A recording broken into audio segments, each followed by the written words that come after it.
How's it going, everyone? We have quite a bit of insight from the Final Fantasy XVI producer and the guy that turned Final Fantasy XIV around, Naoki Yoshida, in regards to FF16's development and the future of Final Fantasy, which I find rather interesting. Now, when we talk about Final Fantasy XVII, I mean, let's be real, guys.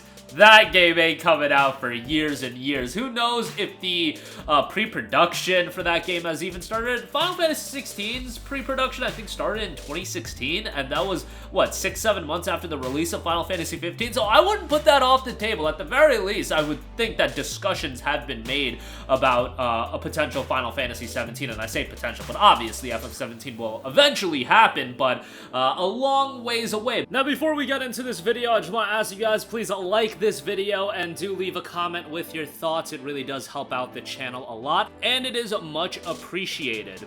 But Yoshida did say some pretty interesting things in regards to that and the development of Final Fantasy XVI. Now, talking about the future of Final Fantasy, he noted, for the moment, I'll just say that nothing has been decided yet.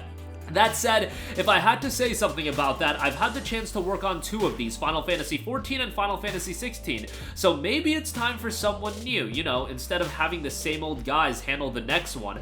I feel like, before I continue, that is like a very humble way of looking at it. Like, the man's like, yo, I had my time, I did Final Fantasy XIV and XVI, did a lot of great work with them, but maybe there's somebody younger that can take the helm of the next title. Sometimes in business and media like this, I feel like the old guard wants to cling on, and people love Naoki Yoshida, so from this lens, a lot of people might be like, no, do the next Final Fantasy as well, especially as Final Fantasy has been a bit of a tumultuous franchise, and I know people have their mixed opinions on Final Fantasy XVI. I love the game. I know a lot of people weren't happy with the simplicity, the ease of the game, but I thought from a story standpoint, visuals, Clive as a main character, the action gameplay, I thought it was excellent, so that's my 2 cents.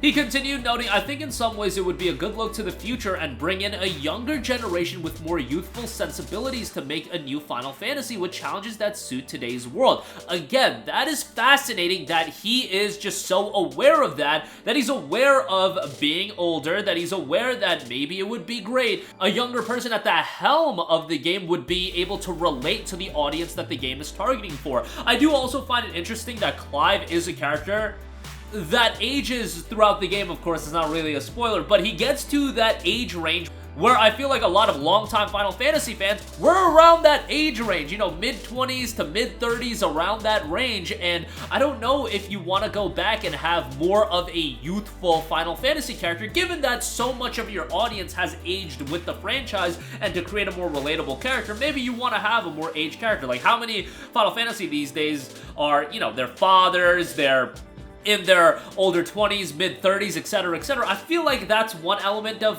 Final Fantasy XVI that I really appreciated, that Clive did have a little bit more of a mature tone attached to him than, let's say, even a Noctis from Final Fantasy XV. That's my 2 cents on that. He continued talking about bringing in new people to overcome what's come before, all about challenging what's been done before. While I'm certainly not looking to pick a fight with the older games, we all make Final Fantasy games thinking mine will be the most fun. So I just found that to be rather interesting in the sense that he is of the mindset that, yo, let somebody younger. And I feel like that's a very healthy attitude to have, and Yoshida has been incredibly successful with his work on the Final Fantasy franchise. Like, his turnaround on Final Fantasy XIV is so remarkable, and I do consider FF14 to be the greatest gaming turnaround of all time. People will look at No Man's Sky, people will look at Cyberpunk 2077, but what Final Fantasy XIV went from legitimately being one of the worst MMORPGs ever made to now being considered by many the best MMORPG, a game that Square Enix can lean on, and it's a game that is a consistent revenue stream for them. I don't think some people understand the gravitas of what Yoshida accomplished with Final Fantasy XIV, and even with Final Fantasy XVI. Yes, it was a game that I said that, you know, Clive was more of a relatable character from an age range standpoint to longtime Final Fantasy fans, but also, on the other side of things, Final Fantasy XVI to longtime Final Fantasy fans might have pushed them away, given the fact that it's super action-heavy, plays more like an action-oriented game, very simplistic in a lot of its RPG mechanics, and let's be real, the game is super, super easy. That game really should have included its hard mode right out the gate, because that was one of the easier games that legitimately I've ever played. Like, I found that game to be a breeze, and the harder difficulty mode, yes, that does add another layer of challenge, but I thought they could have gone a step further than that. I also do believe that Yoshida did do a good job with Final Fantasy XVI of making it a much more accessible game to a non-Final Fantasy fan. Like, it seems to be a general thing that I hear from people, and I had a friend of mine not into Japanese RPGs at all, played Final Fantasy XVI on the basis that it was being advertised on the PlayStation Store so much, and that was 1A, 1B for his game of the year alongside Spider-Man 2, but nonetheless, Final Fantasy XVI being one of his favorite games of the year was a very surprising thing to think about looking back given where he was, and I had him play the Final Fantasy VII Remake, and he just couldn't get into that game at all, and this was post him playing Final Fantasy XVI. He was more open to giving another game a shot, couldn't get into the FF7 Remake, but nonetheless, FF16, just from the demo standpoint of the first 2 to 3 hours, non-fans were easily gripped by that storytelling, and the crazy twists and turns that initial introduction had. And again, the game had its issues. I'm not saying Yoshida dropped an absolute 10 out of 10 game. A lot of the side content left a lot to be desired, and some of the story elements, the pacing of it in some areas where you had a little bit of a lull, really not great there. And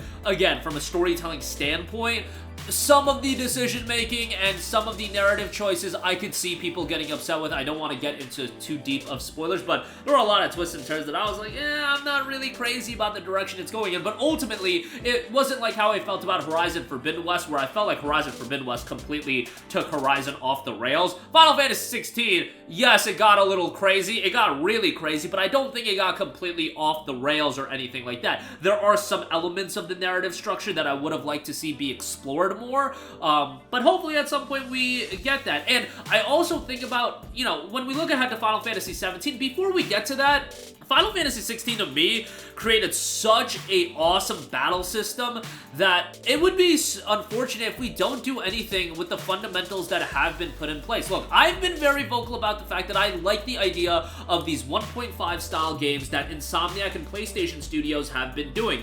Games like Spider-Man Miles Morales. You're getting more of the worlds that you love in a smaller scale game, or reusing the world aspects to other games. And when you have the foundation in place of Final Fantasy XVI, to a lot of people it is beloved, I feel like there's a way you could create more content out of the fundamentals you already have in place, get more mileage out of Final Fantasy XVI. You would get more out of the cast that people love, and I understand with the narrative aspects, maybe it would be difficult, but yo, it's Final Fantasy, they did a 10-2. I'm not saying you gotta do a Final Fantasy XVI sequel, but they are doing DLC, and I think there's more mileage to be had out of Final Fantasy XVI as a game, the world that they've created, and I definitely think there's areas that they could continue to explore, and a way for them to continue to monetize Final Fantasy XVI and the world they created. Look, if we're gonna get these 7-8 years development times, and these worlds are gonna take so long to craft and then the game ultimately comes out, FF16 sold great. Why not get more mileage out of it? You did FF13 too. You did Lightning Returns, and by Lightning Returns, FF13 2 even, I thought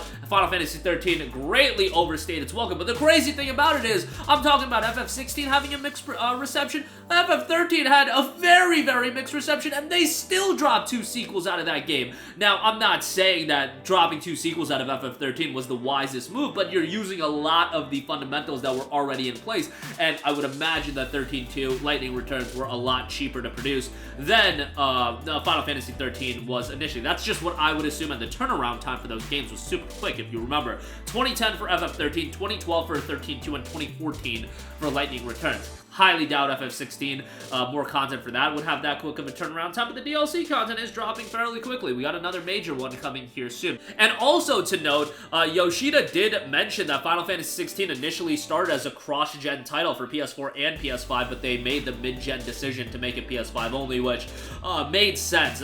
He noted that Final Fantasy XVI, if they were to keep no load times and everything like that, visuals would start falling below FF15 levels, and yeah, probably the best case scenario, making FF16 a next-gen only title, especially given it ultimately came out in mid-2023, 3 years into the current gen. We need to move past the PS4 days, and happy FF16 ultimately made that decision. But that's going to do it for me. Definitely let me know your thoughts. Would you be open to more Final Fantasy XVI content? I'm really curious about that, and to what extent? Would you like the DLC structure that they're doing now? Would you be open to an idea of an entirely new game set in the world of Final Fantasy XVI? Again, narratively, based on the ending and based on everything that goes on, might be a little bit difficult to do. I think they could figure it out, and I think the game would do fairly well, and you already have a lot of the pieces in place. I don't know. Let me know what you guys think. Sound off in the comment section down below. Thank you for watching, and goodbye.